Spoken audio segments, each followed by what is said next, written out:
So I am super curious about social strategy, and I have a question that's kind of selfish, but I know a lot of people have the same thing.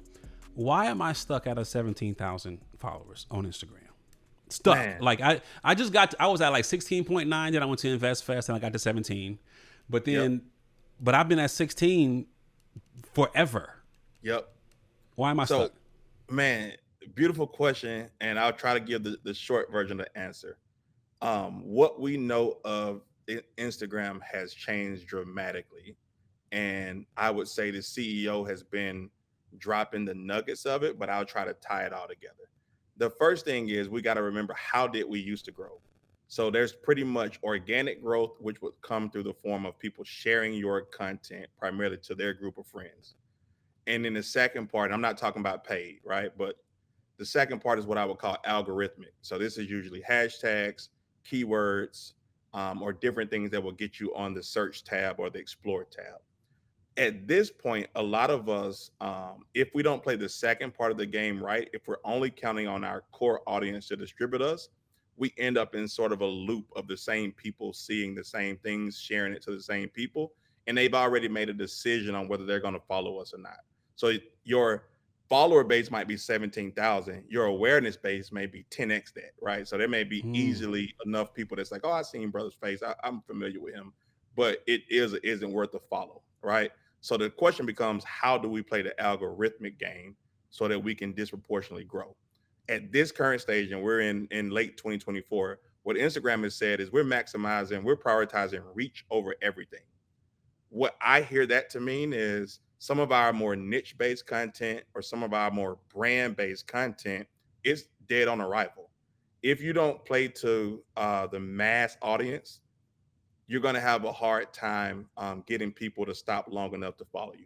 So now let's look at a couple of triggers that get you to the masses. One is music. So if you can catch a trend or start a trend at the right time, what does that mean? I've seen that typically if you can see a song or audio that's growing, but it's under 10,000 plays, but it appears to be growing, I try to catch that wave and ride it to 20, 30, 100,000. Or if you have the ability to start something. So you're probably tired of this, but we're a couple of weeks away from very demure, very Yeah, mindful, yeah, right? yeah, yeah. If you can be the person at the forefront of something like that, then every time a person goes to search for the origin or the history of this, they got a disproportionate amount of chance of landing back in front of you. So it gets a little lengthy, but for most of us, we're making too tight of content. We're talking to a certain group of people, we're talking to them in a more familiar term when we need to be talking more to the masses in a more general language. So my follow up to that, I think, will bless some people. So there's Yeah, two questions there for me. There's one, yeah, yeah, I want to be seen by more people. I want more people to know who I am, just for general awareness purposes. Yes, yep, factual. I would love to be at 20, 30, 40,000 plus followers. I'm at 17 today. I can't complain about that. yep. But the other thing is also not to be so focused on those numbers, because sometimes the right people following you, Teach. even if you don't have a whole bunch of people following you, also matters. I've gotten opportunities with my smaller amount of followers just because the right people are Yep, following. So yep. as an entrepreneur, somebody who's using this for business objectives, and I'm not trying to be flued out, why does this matter? Man, beautiful. And I will I'll go to our origin. You were one of the people of influence that caught me at the budding phase, right? So I had looked into our notes. You first reached out to me in 2019, bro. Oh wow, yeah. So apologies for the 5 year lag. But I say that to say you were one of those people in my world that were the right people following me before I became Yeah. Instagram famous. And when you're in that space, these people have already built platforms that you can stand on, and these people already have sort of voices and megaphones that amplify whatever it is that you're communicating. So to anyone that's in both of those spaces, if you're feeling like, dang, I'm still struggling to grow, and I don't know if I got the right mix of people following, this is where asking something, and I don't mean call to action in a generic form, but I mean it in a genuine form. Ask something and see what you get back. Ask for the share, ask for the introduction, ask for the opportunity to collaborate, and see what that sort of conversation starts to brew. And then the last part of it is, and this is sort of a compliment to what you were saying, Will, The DMs are magical, bro. There's a lot of stuff that we just can't do on platform. It's not the right space to be an open conversation to the public, but the right time private message with like positive intent, it opens up a world of opportunities. So how attentive should we be for what it appears Instagram, particularly Instagram, and then we'll talk about other things. I also want to talk about your story, but Yeah. when Instagram is appears to be testing things, like right now, you see if you go to your DMs, you see now a time stories kind of in the DMs. Like I can write a note. Yep. I still don't understand what Yep. the heck that thing is. But how, if I'm trying to grow, should I be paying attention to those new features? So let me add that contextual. If we simplify the buyer's journey, or what most people are calling a funnel, into like three core steps, you got to get some awareness. People can't buy what they've never heard of. You need some level of trust, some level of additional information, consideration, and then you need the final purchase and or subsequent purchases. What I think is most of us overlook how many people we need in phase one, just pure awareness, right? And then when you go to phase two, what you just asked me is a 2 to 3 sort of a phase 2 to phase 3 strategy. At this point, I wouldn't be so wed to any one platform that we neglect all of the things that we should be doing to move people down that path to purchase. And it might look like that pop-up note as a gentle reminder of staying top of mind. At a Mm, minimum, what I like about stories, what I like about DM notes is that it brings you back to the forefront, and you're like, oh, I do owe Will a follow-up, or I was just adding that to my cart. Because I don't know if you have kids, but one of the I do. craziest things that we find from research is we be about to buy something, and then kid does something, and we right, and the Yeah, get best of distracted. intentions for something Yeah. that you've been wanting to do takes 2 more weeks before you get the mental sort of focus to then click the button. So the number one thing that I would be doing is saying, what are the strategies that allow me to stay top of mind? Because people buy when they're ready to buy, not when we're ready to sell. So you have a corporate background, Yeah. and so what about social? If you can tell a brief story about your corporate background, and then what piqued your interest about social, and what was that opportunity you saw that you took advantage of to become the Mahdi Yeah. Woodard we know today? So for my quickest way to sum this up is I'm the smart dude from the hood, right? So I was that kid that had great grades, did athletics, but it was more of a means to an end. Got to college and was excelling, but I didn't quite have that direction. I was between corporate finance and marketing. I met a guy who went on to become a mentor, and he said, "Man, if you got the financial chops to do corporate finance, investment banking, you'll thrive in marketing because it's not just the creative things. You're the person that's running the business. You need to have that analytical rigor and that creative muscle." Cool. Almost 10 years in corporate, and I see this thing taking off that I'll just call direct to consumer. I'm coming from big corporate, you guys. So we're talking Papermate ink pens, number one ink pen brand in the world. Pedigree dog food, number one dog food brand in the world. Graco baby products, so the car seats business. So you're so disconnected from the people. Our customer was Walmart, Amazon. We call the Mm. final purchaser the consumer. You know what I mean?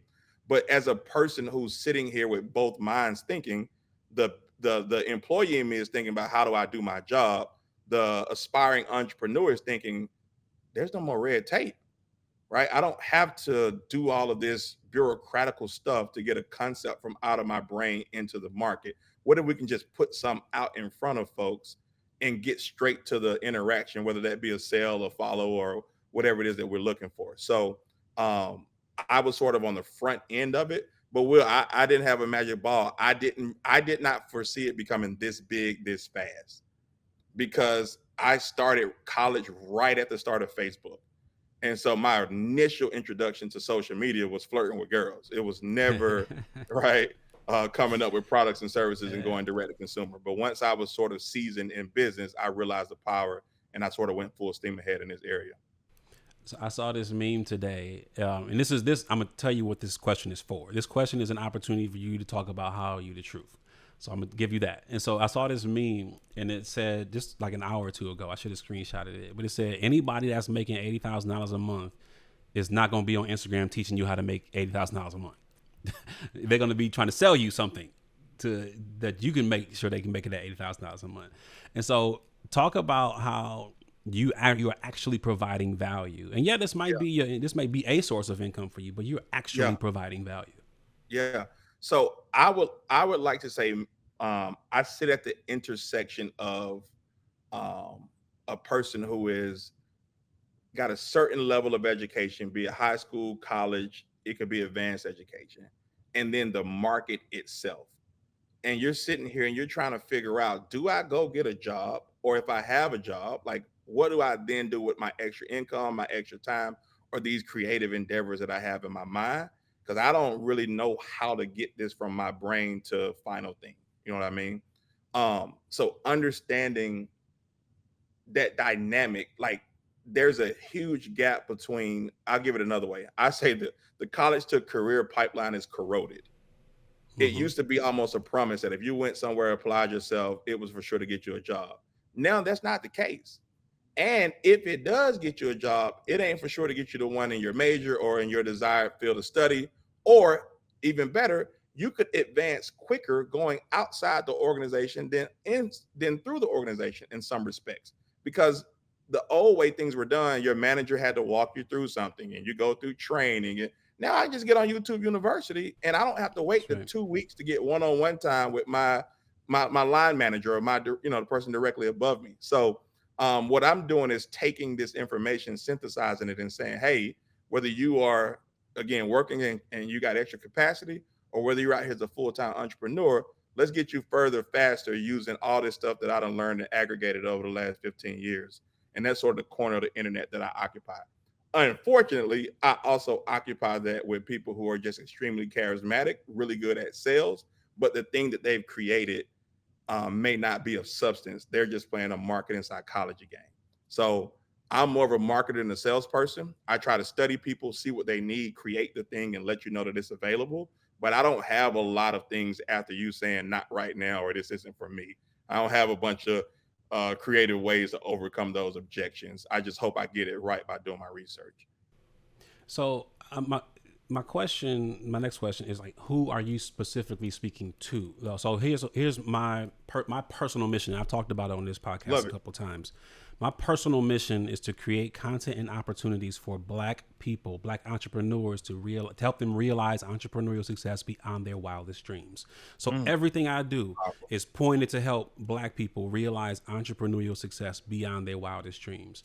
If I Wow. were to provide an opportunity for you to say who's Mahdi speaking to and why is he speaking to them, what is Yeah. that mission for you? And it's changed. So I'm gonna give you the old, and I'll let you know where I'm bridging to. Mine wasn't that dialed in on a market. It was more so, how do I create content that runs around the internet, runs up your bank account without being online all day? Like you don't have to be glued to your phone if your content and or marketing endeavors are working on your behalf. What that led to though was for most people what ends up being burnout. Even with my best of intentions, it's so competitive for attention that I'm saying post 3 to 5 times per day, not to drag you. I'm saying post 3 to 5 times per day because you have to develop the discipline and you may be coming from a non-communication background. Like I read in your Hmm, story, you came from radio, right? So that's you right. understand a certain level of communication that rule may not be for you. But if you've been working as a dental hygienist who's now an aspiring fashion designer, you've never learned how to communicate a message that inspires a person to take action. So I spent the first 5 years of my life trying to talk to that person who had a breakdown between how do I say this stuff in order to get where I'm going. My next phase is talking to the people to say, man, listen, I went out and surveyed the land. Some things are good, a lot of things aren't. You need to build a life that you want first and then build a business that's around it. So if you say, I want to spend more time with my kids, or if you say, I want to be retired by 50, right? What is that life you want to live? Now let's get you into a box of what business best situates that versus the other way around. We never make time for life when we build the business first. And I've done my fair share of like pushing the grind, although well intentioned. And now I'm in a space where I'm trying to talk to the more holistic human, and entrepreneurship is just a facet of what we do. For somebody out there, I'm talking to me, for someone out there who, You know, I put it this way: like Gary Vaynerchuk has this thing, you know, document, don't create, Yep. and I appreciate that sentiment. And I'm an entrepreneur of 4 businesses, and I have a Mhm. personal brand and all these things. The majority of my day is sitting in front of a computer. The Mhm. large majority of my day, and I'm like, I don't know what to post. Like sitting in front of my computer is not interesting, and Mhm. how so for people who are like, my day is not, I don't live in New York, I don't live in LA, I don't live in Chicago, it's not always beautiful and scenic, and I don't always have, you know, the vibe, like I'm not, it's not always that way, my life doesn't look like that. Yep. How do I know what to post when I'm Yeah. constantly saying, no, this is not interesting? Yep. I love it. So I think a couple different things, and sometimes we just have we know more people like ourselves, and they become the folks that we're testing these concepts off, even if we never talk to them. So you're looking to your left and your right, and you're like, man, my brother don't want to watch this, right? My business partner don't want to watch this.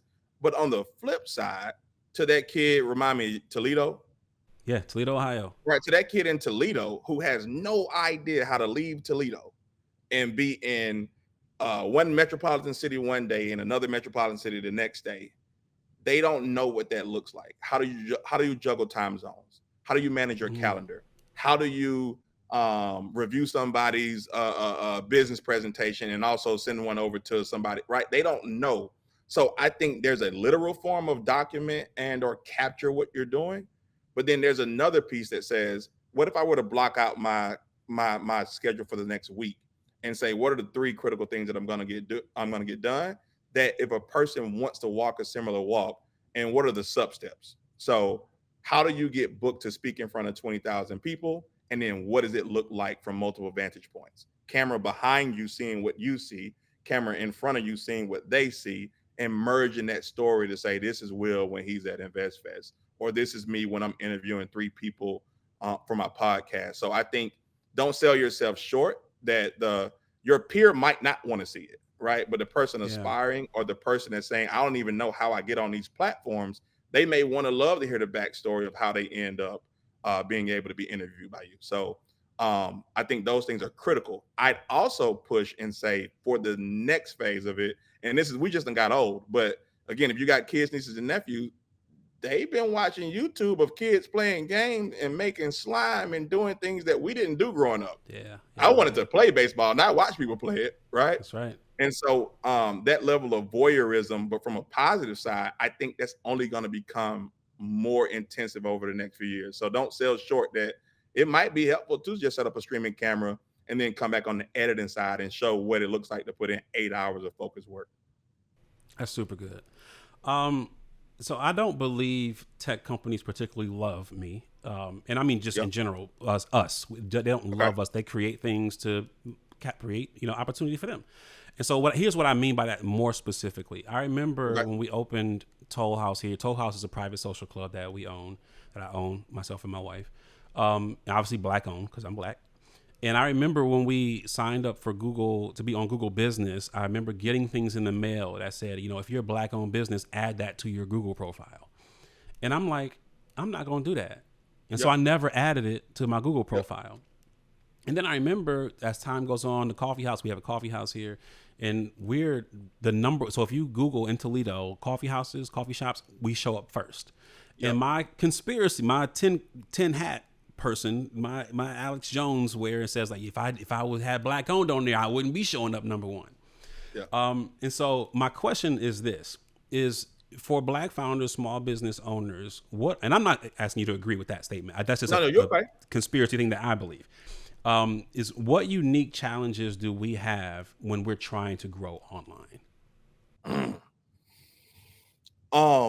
Man, we got a lot of them, right?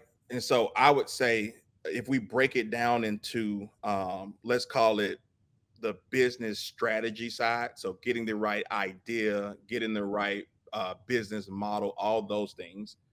Then if we get into the management and scale part, and then probably pure financials, we got issues and opportunities in all three. Number one being, how do I start the right business? A lot of us are starting businesses with low to no barrier to entry, which in some respects is all upside because you don't have to invest a lot to get proof of concept. In other respects, you're literally moving into a dead end street. Like people have went into these industries determined that the market isn't as big or isn't as viable, which is why it is low to no barrier to entry. And so, to no fault of your own, more so ignorance, you're starting something that doesn't make a lot of sense at scale, right? So that first part could be covered through coaching and mentorship, assuming that we can remove the sort of like the preying of people that happens over there. The second phase, which is how do we manage, run, and scale, and it's connected to the third phase. This one is one of our hardest challenges because it's expensive to go out and grab and retain top talent. But Yeah, it's even more expensive to try to run a business without top talent. And so you end up where you typically have very strong founders who are working way more lateral across the business to overcompensate for the mid to lower management that just doesn't have the chops or don't have the resources, because we don't have the money to go out and recruit and go out and do what some of these big companies do. And that's why I say it's connected to the third piece. We typically see what it's like to get starting funding, seed funding, some of the preliminary investment money, but we don't see what it's like to get continuous money for growth. And some of our favorite companies, they were able to run in the red for 5, 7, 10, 12 years. Well, if we came up with a business right now and the person said, pay us back in 10 years, I think we can figure it out. That's right. You know what I mean? And who's going to give you money after you haven't paid back the first set of people? That's right. Because they still see the vision. And you can be like, give me 5 more years. You know what I mean? Because when you do that, it smooth lines it out. It makes up for some of the innovations that don't do well or some of the mismanagement and mishaps. That's right. But for us, we got to turn a profit so quick, right? A person, you get money from a black person, they want to know how fast do I get my money back, right? And God forbid you're working in a business that has to hold strong cash. So if you've got high amount of plant property equipment or inventory, where things where your business may be strong, but a lot of it is just tied up in working capital, we tend to struggle. And so then we go back to stage one and say, can I start a different type of business that doesn't have those downstream issues? And then we end up ballooning where all of us are just consultants for each other. A lot of your content I've enjoyed because you spit game, like nobody's business, but you also show a little bit of your personal side. You have different hobbies, which I enjoy seeing that side of you also. But at the end of the day, I imagine you could probably have a private account if you weren't trying to drive business, because what's the point otherwise? How would you recommend people who have small businesses treat their content, whether I'm trying to, sell things or just, create things that get me in the newsfeed? Yeah. The things that I'm trying to sell things, I'm probably won't get me in the newsfeed, probably. Yep. So I think, and you, I don't even know, like I can't explain the alley you just threw me, because it goes back to the origin of where we started, which I'll call the new social media versus the old. And I haven't said this live anywhere yet. We'd be better off treating all of social media just like awareness, and not trying to convert anymore at this point. Like, there will be some conversions that take place, but what if you tripled your effort on awareness? You need to also have a product or service that isn't tied to geographic boundaries. So a lot of brick and mortar struggles because you can't control where this content spills out once it lands and does well.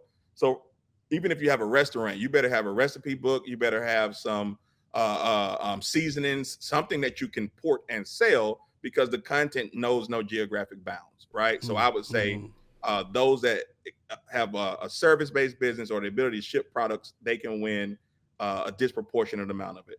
From there, now let's stay top of mind, top of funnel content, and look at doing the traditional old things like text message marketing, email marketing, and to a degree DM marketing to get to that middleman at middle and bottom funnel. So I think about the phases of awareness and create content around that. So a person who is not problem aware, meaning they don't even know that something's wrong, all the way to a person who is problem aware, but they're just sort of trying to make a decision on who to buy from.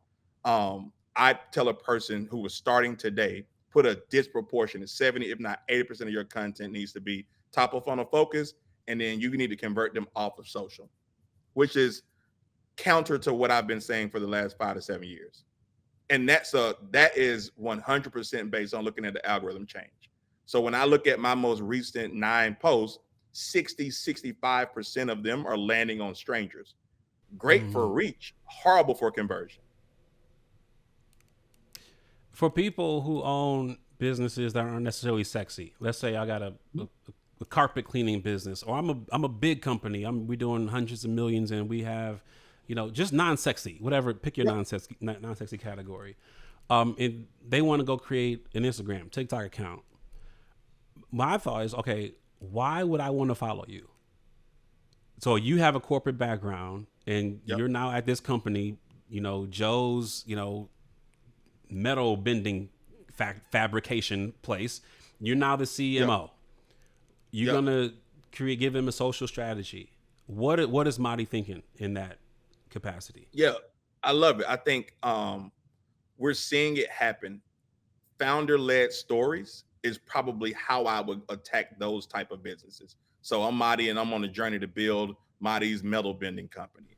It's less about here's how you fabricate metals and here's how hot the fire needs to get, because that ain't, to your point, I'm not following that. But the journeys of ups and downs of Mahdi doing this, and I'm going to go look for a building, and I'm putting in a bid, and I got outbid, and I'm going to stay prayerful, and I'm using my brother's wood shack to those stories, the brand story, the story of the person and or people building it is how I will win over the hearts and minds of people. And I just supplement that we actually are really, really good at what we do in the backdrop of the story. So I would say it's less about showing the metal or the glass cleaning or the grass cutting, and more about the character of the person that's doing this and taking people on those journeys.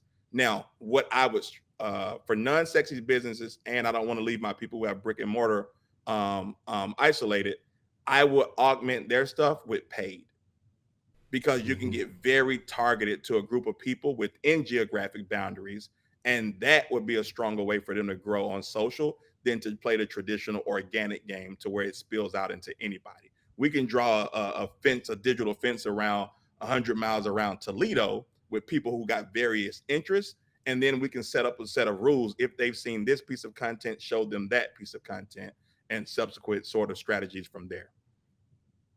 For folks who, like, when we're talking about my personal mission, which is Black entrepreneurs, help them create business beyond their wildest dreams. You said you think about your efforts differently. We're often taught, you got to think about who is my niche, who is my target audience, and focus your thing talking to that person. Build an avatar of what they look like. What do they eat for breakfast this morning? All these things. Should we be thinking the same way about our presence on social? Like, who am I posting to? Who am I talking to every time I post? For sure, absolutely. I think it will help. It'll help drive that content. Now, let's go back real quick, because I got to do it for the listeners.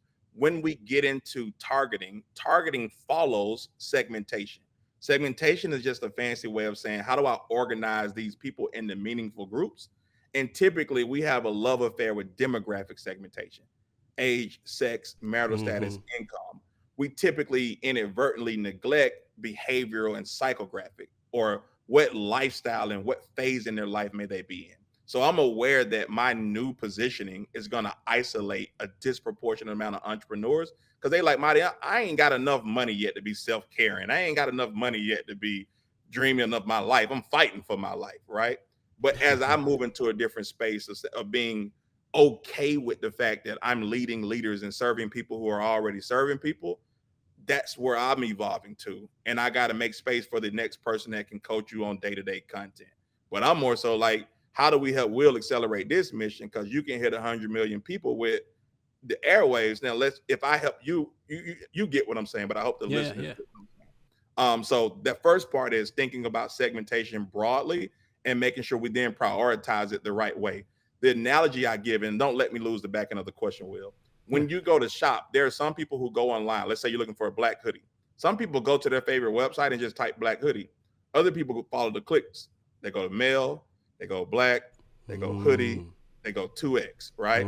So it's that same thing. You got to figure out the best order of operations for you And then that informs who we're making the content for. So as you see the next sort of 12 to 18 months unfold for me, as I'm talking more to the person that wants to build their life and then the business follows it, you'll see me showing my life that way. So part of me showing the hobby, or you'll see me showing the leadership team meetings. You'll see me not working, but the business still doing well. Well, how are you doing this? Oh, we've designed the company this way. And I want to attract the people that are saying, I desire to spend more time doing things other than working. It seems like it's working for you. Tell me more. That's a perfect segue to my next thought here is because, when I was just getting deep into social, we heard a lot about, and I won't like talk about who the names are that said it because it might have been true at the time, is, you should be more narrowly focused because when people click on your profile, they want to know what are you about. But if you all over the place, they don't know where to put you. And people are not thinking as deeply about you as you might think they're thinking about you. Yep. And so what I appreciate about a lot of your content, and now I can see Mahdi, bird watching and taking photos of birds. And who knew the older I get, the more interested I am in my bird feeder is full. Because I'm actually watching it now. Yeah, for sure. Yeah. I'm like, oh man, they've been out of food. I got to go get the Lowe's real quick and get them some bird food. So my question here is for somebody who has a lot of interests, even entrepreneurial interests. I have 4 businesses even. So it's, even if it's not just hobbies, but if I got several businesses or it's several hobbies and businesses, how do I still define myself quickly to somebody who's not spending 10 minutes on my profile? They just clicking through and say, is he interesting or is he not? Man, so bro, it's there's a lot of sub questions inside of this. So again, I'm gonna start and then help me if I drift off. The first thing is they were absolutely spot on, and they're still spot on as it relates to your social strategy and the niche. I think if you want to maximize reach and or let's say game the system, maximize the greatest return on social, the tighter the focus, the quicker it is for the algorithm to understand who you are, what you talk about, and distribute it to people with similar interests. However, it doesn't necessarily account for how we purchase. We don't just buy linearly. And so there's this dynamic between how do I stay tightly wound to one niche versus give more of who I am, right? If a person was starting with 0 followers today, I would not tell them to do the strategy that I'm using. But if a person is at a spot where their life or their business has matured, then yeah, they can move into a broader strategy. So that would be my first answer. The second thing is, and this is the tough part, if you have multiple interests, you can either you're probably still going to need multiple pages. And you just decide, am I going to treat my main page like the river that pours into the others? And so again, over the next sort of year to year and a half, you'll see me doing that. Mahdi Woodard, the person, is entirely too dynamic to be placed into one box. But I got some feeder pages that I've built. So if you want to get really surgical on content, what light we use, what mic, what editing technique, there'll be a page, and that's all it teaches. If you like, what is this hobby, this bird journey talking about? You want to go talk about bay-breasted warblers? I got you over there. And my main page will sort of be more of a switchboard and more of a just sort of who this person holistically. But that's also going to come at the expense of some of that growth that if you were to just stay laser focused. And I'm okay with that. Yeah, that last point I want to go in there because even if it's bifurcated on one platform, let's say it's not bifurcated on, but let's say now I got to manage Instagram, now I got to manage TikTok, now I got to manage Facebook still, which is still a behemoth, even though the kids still a behemoth, and all these other things. X, I don't pay a ton of attention, business wise to X or Twitter, whatever we want to call it, but for a small business owner, influencer, maybe not so much, but small business owners, how do they determine where to spend the most time and effort? Limited resources to put into this, time and money, or personnel. What do I do here? So the first part is I'm gonna say it's gonna depend on how big they want to grow the pie, right? Like, big, am I building big? I want to be big. Yeah. So then everybody wants to be big. We got to do it in a staged approach like big companies do. And so the first part is there's no way around those first few years of you chasing everything that's coming left and right. But if you are a little bit savvier, let's say you're already seasoned in business, you need to figure out, am I a business dev person? Do I have the ability to grow sales, come up with ideas that work? Or am I a business ops person where I fulfill the promises that this salesperson just made to people? The quicker you know where to put yourself, the quicker you know where do I start the hiring process. So as I've grown, I know I'm a biz dev person. So I had to hire an operations person to make sure all of these things get done. Because I'm gonna be out here fancying up some new concept and forget I gotta be somewhere at 4 o'clock, right? Just Yeah, yeah. that part of my brain. So I would say the hard consultant would be, hey, look, these first couple of years gonna kick your butt, but then here's what you need to do. You got to start to build and replace, because you can't be all things to all people. And then I'd be remiss if I didn't say how much the impact. One of my best friends and clients, her name is Connie S. Falls. She runs the operational systems company, and this is the policies, the processes, the procedures. How do we do everything? So when Will does a podcast interview at 4, what is Riverside, what mics, what likes, all that stuff need to be written down so that if you are just walking in right at 4, somebody can do all that for you. Or if you're absent and you need a guest host, they can follow a step-by-step framework in order to do exactly what you do and get an 80-85% success rate. The rest of it can be made up with coaching. So I think we have, a lot of us have personal brand businesses and lifestyle businesses, and we don't think of them as being a separate entity from ourselves or bigger than ourselves. So the first challenge is you got to be thinking about it that way. And when you start writing out, instead of writing out what needs to be done, you need to write out who is the best person to do this. And then that keeps you in the process of thinking about the business that way. Love that. For I have 3 questions left, and I'm gonna give them to you in a You're way good, that, bro. yeah. So if you were to distill this conversation into 3 points, we've had a great conversation here. There's small business owners, there's corporations listening to this, employees listening to this. If they only remember 3 things, and they couldn't rewind because they phone that button just don't work on their Android. Why they got an Android, I don't know. But that rewind button didn't work. You won't let them leave with 3 things. What are those 3 things they got to get out of this conversation? The first thing would be social media is the most disruptive form of innovation since the television. We read legacy stories about people sending wires or the radio, but when you talk to anybody, and most of them are still living, when you get into the era of the television and color and cable, etc., it disproportionately disrupted how business was done. And the internet is still, relatively speaking, in its infancy. That's first. So prioritize social media, because everything else you need is here: the research, the sales, the community, the connections, etc. That would be the number 1 thing.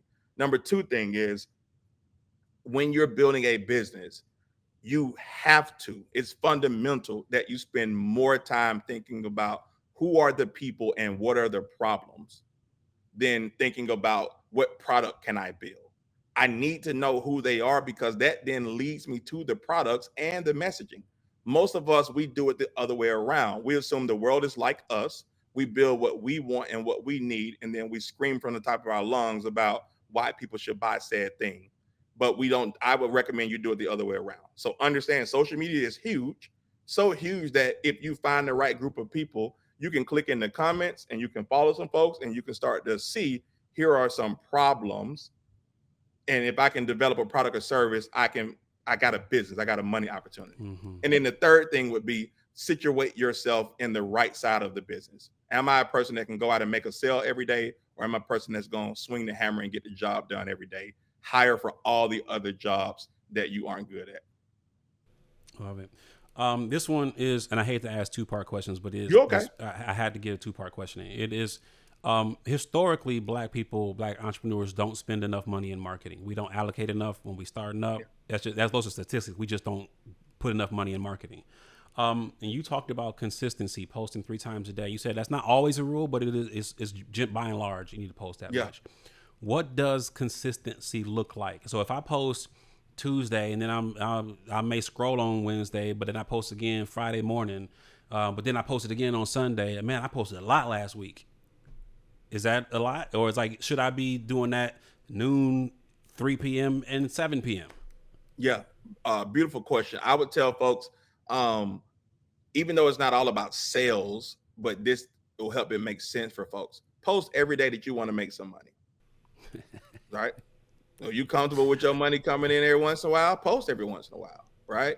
But if you like, you know what, it'd be good to make some money in the morning, and then again around lunch, and then again before I lay down, right?